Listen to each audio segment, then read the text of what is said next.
कैसे हैं आप सब? आशा करते होंगे आप बिल्कुल ठीक हैं। आज का जो मैं वीडियो रहने वाला है इसमें पढ़ेंगे एमसीक्यू टाइप क्वेश्चन के बारे में। तो चलिए स्टार्ट करते हैं आज का वीडियो। अगर आप हमारे चैनल पर नए हैं तो प्लीज़ चैनल को लाइक करिए, शेयर करिए, सब्सक्राइब करिए और देखते रहिए हमारा यूट्यूब चैनल एग्जाम आर जो क्लासेस। तो यहाँ जैसे हम पढ़ेंगे जाति के बारे में। जाति धर्म तो हमने पढ़ा ही दिया था।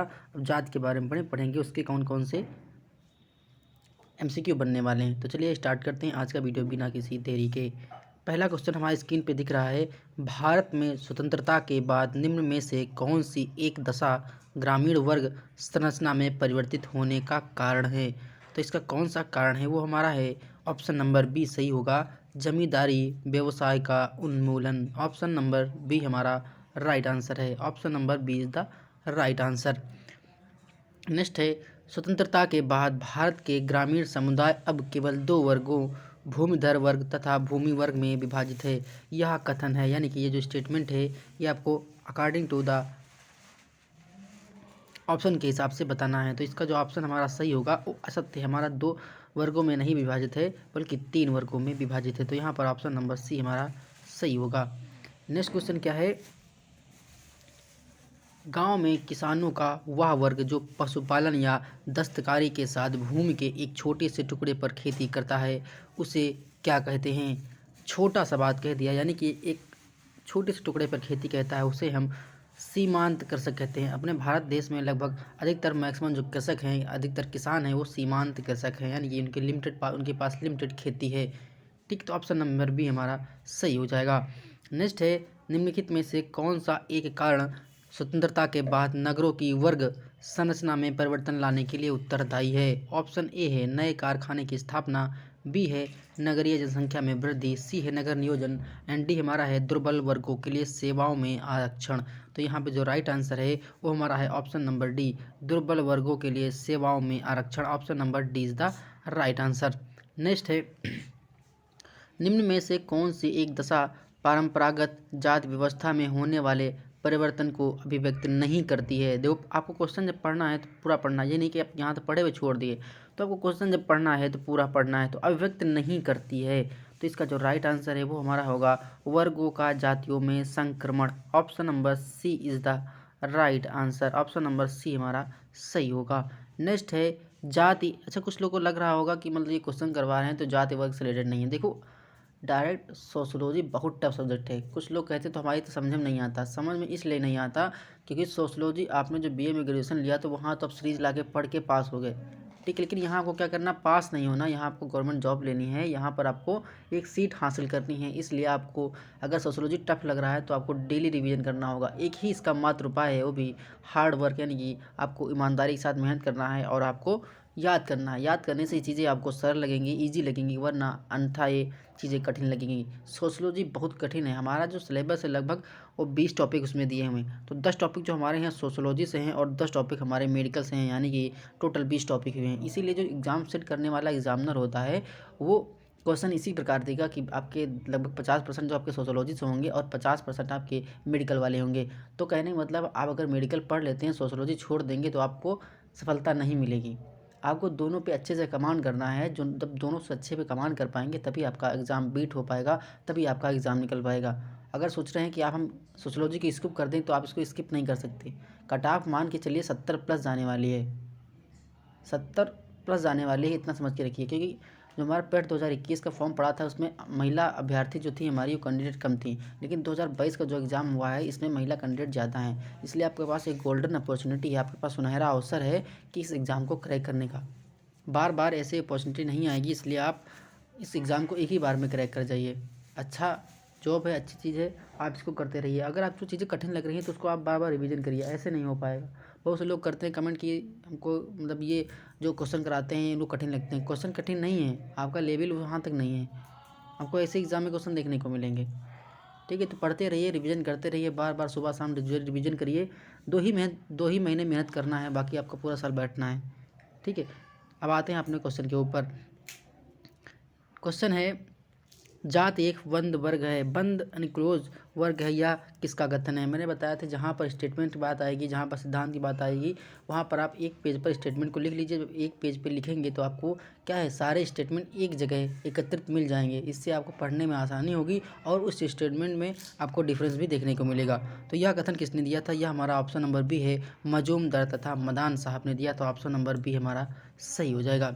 नेक्स्ट है, जब एक वर्ग पूर्णतया वंशानुक्रम पर आधारित होता है तब हम उसे जात कह सकते हैं। यह परिभाषा किसने दी थी, या डिफिनीशन किसने दी थी, तो यह हमारी SCH कोले साहब ने दी थी। तो ऑप्शन नंबर सी हमारा सही हो जाएगा। नेक्स्ट है, निम्नलिखित विशेषताओं में आज भी जात व्यवस्था की कौन सी विशेषता महत्वपूर्ण है, कौन सी विशेषता महत्वपूर्ण है, तो इसका ऑप्शन नंबर हो जाएगा अंतर विवाह। Option number A is the right answer. Next है, सामाजिक वर्ग का मूलभूत निर्धारक तत्व है। ऑप्शन सी है इसका, ऑप्शन सी है एक जीवन पद्धति, यही हमारा राइट आंसर है। Option number C is the right answer. Next है, जाति से वर्ग का अंतर एक प्रमुख आधार है, किसका आधार है, उप सांस्कृतिक अंतर का आधार है। तो ऑप्शन नंबर हमारा डी सही हो जाएगा। Option number D is the right answer. Next है, निम्नलिखित में से कौन सा कथन असत्य है, यानी कि कौन सा कथन गलत है। लिखा है वर्ग एक खुली श्रेणी है जबकि जातीय बंद श्रेणी है, ये कथन गलत है। ठीक है, ऑप्शन नंबर सी हमारा सही हो जाएगा। Option number C is the right answer. Next है, निम्नांकित में से कौन सा एक कारक जाति व्यवस्था को बनाए रखने में सर्वाधिक प्रभावपूर्ण सिद्ध हुआ, तो ये हमारा हो जाएगा अंतर विवाह। ऑप्शन नंबर सी हमारा सही हो जाएगा। नेक्स्ट है, निम्नांकित में से कौन वर्ग की विशेषता नहीं है, कौन नहीं है, प्रदत्त सदस्यता। ऑप्शन नंबर डी हमारा सही हो जाएगा। नेक्स्ट है, नीचे कोट दिया है, आपको कोट के हिसाब से आंसर क्वेश्चन का आंसर करना है। लिखा है नीचे दो वक्तव्य कथन तथा कारण के रूप में दिए गए हैं, इनसे संबंधित कोट में दिए गए उत्तरों में से सही उत्तर का चयन कीजिए, यानी कि सही क्वेश्चन आपको छांटना है। कथन क्या कह रहा है, एक सामाजिक समूह के रूप में जाति को एक समुदाय नहीं कहा जा सकता है। कारण है जात में हम की भावना होती है, लेकिन इसका कोई क्षेत्रीय आधार नहीं होता है। तो इसका क्या है, कथन तथा कारण दोनों सही हैं, तो इसका ऑप्शन नंबर ए हमारा सही हो जाएगा। नेक्स्ट है, जाति व्यवस्था की विशेषताओं को संरचनात्मक तथा संस्थात्मक जैसे दो मुख्य भागों में विभाजित करके किसने स्पष्ट किया है, तो इसे स्पष्ट GS घुरिये ने किया है। तो ऑप्शन नंबर बी हमारा सही हो जाएगा। नेक्स्ट है, निम्नलिखित में से कौन सा जाति का मानक नहीं है। आप क्वेश्चन पूरा पढ़ना है, तो नहीं है ये हमारा बहिर्विवाह है। Option number C is the right answer. Next है, निम्नलिखित में से किस अवधारणा को MN श्रीनिवास ने जाति में गतिशीलता को सामाजिक एवं सांस्कृतिक परिवर्तन की प्रक्रिया की तरह समझाया है, तो ये हमारा होगा ऑप्शन नंबर ए संस्कृतिकरण। Option number A is the right answer. Next देखेंगे, एक जाति प्रबल तब बनती है जब वह अन्यों पर प्रधानता प्राप्त करे संख्या के साथ साथ। ऑप्शन नंबर ए आर्थिक एवं राजनीतिक शक्ति में। ऑप्शन नंबर ए हमारा सही होगा। नेक्स्ट है, मार्क्स के सिद्धांत में वर्ग चेतना का केंद्रीय तत्व क्या है, तो इसका जो ऑप्शन है हमारा डी हो जाएगा, अपने आप के लिए वर्ग। ऑप्शन नंबर डी हमारा सही हो जाएगा। Option number D is the right answer.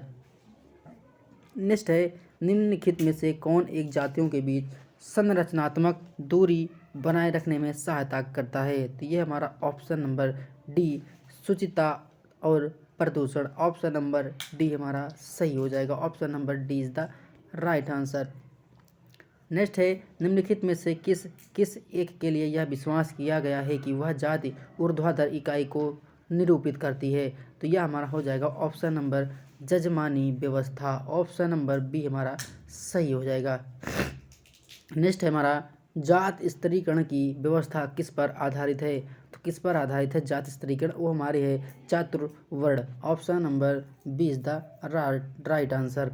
Next है, किसी समाज में एक वर्ग का सर्वाधिक मूलभूत विभाजन मिलता है, किसमें मिलता है। ऑप्शन नंबर ए धनी तथा निर्धन के बीच ये विभाजन देखने को मिलता है, तो ऑप्शन नंबर ए हमारा सही हो जाएगा। नेक्स्ट क्वेश्चन क्या है, जाति और वर्ग में मुख्य भेद हैं, तो इसका जो मुख्य भेद है वो हमारा ऑप्शन नंबर सी हो जाएगा। जात के मामले में व्यक्ति की परिस्थिति आरोपित होती है तथा जबकि वर्ग में अर्जित होती है। तो यहाँ पर ऑप्शन नंबर सी हमारा सही हो जाएगा। नेक्स्ट है, निम्नलिखित में से कौन सी जात व्यवस्था की आवश्यक विशेषता नहीं है। तो यहाँ पर नहीं है, तो हमारी ऑप्शन नंबर सी गतिशीलता नहीं है। ऑप्शन नंबर सी हमारा सही हो जाएगा। नेक्स्ट है निम्नांकित में से सही कथन का चयन कीजिए। तो इसमें सही कथन हमारा है ऑप्शन नंबर सी, अंतर्विवाह जाति व्यवस्था का सार तत्व है। ऑप्शन नंबर सी हमारा सही है। नेक्स्ट है, निम्नांकित में से सही कथन का चयन कीजिए। आपको सही कथन छांटना है। उसका जो सही कथन है वो ऑप्शन नंबर बी है, वर्ग सामाजिक स्थिरीकरण के खुले रूप का प्रतिनिधित्व करते हैं। तो ऑप्शन नंबर बी हमारा सही है। नेक्स्ट है, निम्नांकित में से जाति व्यवस्था का वह कौन सा लक्षण है जो वर्ग व्यवस्था में नहीं होता है। तो वो हमारा है असमान प्रतिष्ठा। ऑप्शन नंबर बी हमारा सही हो जाएगा। Option number B is the right answer. Next है, निम्नांकित में से किसने वर्ग की अवधारणा को सांस्कृतिक आधार पर परिभाषित किया है। तो सांस्कृतिक आधार पर किसने वर्ग को परिभाषित किया है वो हमारे लेपियर साहब है। तो ऑप्शन नंबर ए हमारा सही हो जाएगा। नेक्स्ट है, निम्नलिखित विकल्पों में से सही शब्द के चुनाव द्वारा दिए गए कथन में रिक्त स्थान को पूरा कीजिए। अब रिक्त स्थान में क्या पूरा करना है, वर्ग व्यवस्था पर आधारित स्थिरीकरण समाजों की विशेषता है। तो ये हमारी औद्योगिक समाजों की विशेषता है क्योंकि इसमें स्थिरीकरण देखने को मिलता है। तो ऑप्शन नंबर डी हमारा सही हो जाएगा। नेक्स्ट है, मार्क्स के अनुसार वर्ग निर्माण का सबसे मुख्य आधार क्या है। तो सबसे मुख्य आधार जो है हमारा पूंजी तथा आय है। ऑप्शन नंबर सी हमारा सही है। नेक्स्ट क्वेश्चन क्या कह रहा है, जिस वर्ग का पूंजी तथा उत्पादन के साधनों पर अधिकार होता है मार्क्स ने उसे किस नाम से संबोधित किया है। उसे मार्क्स साहब ने बुर्जुआ नामक नाम से संबोधित किया है। तो यहाँ पे जो राइट आंसर है वो हमारा हो जाएगा ऑप्शन नंबर ए, बुर्जुआ। नेक्स्ट देखते हैं, निम्नलिखित में से कौन सा वर्ग की विशेषता नहीं है। तो कौन सी नहीं है वो हमारा ऑप्शन नंबर डी, प्रदत्त परिस्थिति नहीं है। ऑप्शन नंबर डी हमारा सही हो जाएगा। नेक्स्ट है, निम्नलिखित में से सही कथन का चयन कीजिए। इसमें सही कथन आपको छांटना है। इसका जो सही कथन है वो हमारा हो जाएगा, वर्ग सामाजिक स्थिरीकरण से खुले स्वरूप को प्रदर्शित करते हैं। ऑप्शन नंबर बी हमारा सही हो जाएगा। नेक्स्ट है, निम्नलिखित में से वर्गों का कौन सा एक सेट परंपरागत भारतीय सामाजिक संरचना से संबंधित था। कौन सा था। ऑप्शन नंबर सी, पुरोहित वर्ग, शासक वर्ग, व्यापारी वर्ग और सेवा वर्ग ये हमारे सामाजिक संरचना से संबंधित था। तो ऑप्शन नंबर सी हमारा सही हो जाएगा। नेक्स्ट है, जनजातियों को पिछड़ा हिंदू की संज्ञा किसने दी है। तो ये हमारी जी.एस. घुरिये साहब ने दी है। तो ऑप्शन नंबर ए हमारा सही हो जाएगा। Option number A is the right answer. Next है, कास्ट क्लास एंड पावर पुस्तक किसने लिखी है। मैं जहाँ पर सारी पुस्तक एक जगह लिखवा रहा हूँ एक ही पेज पर, वहाँ पर इस पुस्तक का नाम फिर लिख लीजिए कि कास्ट क्लास एंड पावर जो नामक पुस्तक है ये किसने लिखा। तो ये हमारे ऑप्शन नंबर ए, आंद्रे बेते साहब ने लिखा।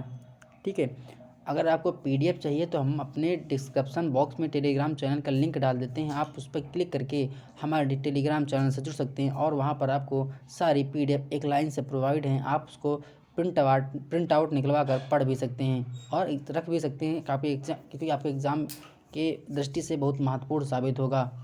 ठीक है, अगर आप हमारे चैनल पर नए हैं तो प्लीज़ चैनल को लाइक करिए, शेयर करिए, सब्सक्राइब करिए अगर आपको वीडियो अच्छी लगती है तो। ठीक है, नेक्स्ट देखेंगे, जाति का निर्धारण होता है। जाति का जो निर्धारण होता है वो हमारे जन्म द्वारा होता है। जैसे कि अगर कोई उच्च परिवार में जन्म लिया तो उसकी जाति जो होती है वो उच्च वर्ग की होगी। अगर कोई निम्न जाति में बच्चा पैदा हुआ या बच्ची पैदा हुई तो उसका उस निम्न जाति के वर्ग के साथ उसका रिश्ता जुड़ जाता है, यानी कि उसका जाति का निर्धारण हो जाता है। तो यहाँ पर जो राइट होगा वो हमारा ऑप्शन नंबर डी हो जाएगा। Option number D is the right answer. Next है, जात की 6 विशेषताओं का उल्लेख किसने किया है। जो 6 विशेषताओं का उल्लेख किया है वो हमारे जी.एस. घुरिये साहब ने किया है। तो ऑप्शन नंबर बी हमारा सही हो जाएगा। नेक्स्ट है, अस्पृश्यता का संबंध किसने दिया है। देखो अस्पृश्यता जो हमारी है तो आर्टिकल 17 में संविधान में दी हुई है कि अस्पृश्यता किसमें दी है, आर्टिकल 17 में दिया है हमारे संविधान में। तो ये देखो अस्पृश्यता का संबंध किससे है, तो हमारी जाति प्रथा से होता है। ठीक है, तो देखते हैं कि इससे जो निम्न जाति के पहले जो पुराने ज़माने में ये प्रथा थी कि जो उच्च जाति के लोग होते हैं, अगर वो घर पे बैठे हैं, अपनी चारपाई पे बैठे या चेयर पे बैठे या कहीं पर बैठे हैं, तो उनके बराबर कोई निम्न जाति का बंदा नहीं बैठ सकता था। तो यही हमारा क्या था, अस्पृश्यता था, क्योंकि वो क्या होते हैं, अस्पृश्य माने जाते थे, यानी कि वो नीचे जाति के होते थे। लेकिन इसका हमारे संविधान में अंत कर दिया गया है। आर्टिकल 17 में भारत के संविधान में अस्पृश्यता का दिया हुआ है। नेक्स्ट देखेंगे, किसने आत्महत्या का व्यापक अध्ययन किया है, तो आत्महत्या का जो व्यापक अध्ययन किया था वो हमारे दुर्खीम साहब ने किया था। तो ऑप्शन नंबर बी हमारा सही हो जाएगा। नेक्स्ट है, जजमानी व्यवस्था संबंधित है, किससे संबंधित है, जाति से। ऑप्शन नंबर बी हमारा सही हो जाएगा। ठीक है, इतने ही क्वेश्चन थे इस वीडियो में। 42 क्वेश्चन थे आपके एग्जाम के दृष्टि से। आपको क्वेश्चन कठिन जरूर लगेंगे, लेकिन ये क्वेश्चन कठिन नहीं है। आपको पढ़ना होगा, डेली रिवीजन करना होगा। ठीक है, अभी एग्ज़ाम का शॉर्टलिस्ट नहीं आया है, ना तो शॉर्टलिस्ट हुआ है। अभी शॉर्टलिस्ट होने के बाद आपका एग्ज़ाम होगा, इसलिए आप अच्छे से तैयारी करते रहिए। 2693 पद हैं, इसमें केवल आपको एक सीट चाहिए। ठीक है, आप उस सीट के लिए फाइट करें, अच्छे से पढ़ें और निरंतर प्रयास करते रहें ईमानदारी के साथ। मिलते हैं नेक्स्ट वीडियो में, तब तक देखते रहिए हमारा यूट्यूब चैनल एग्जाम आरजू क्लासेस। धन्यवाद, शुक्रिया।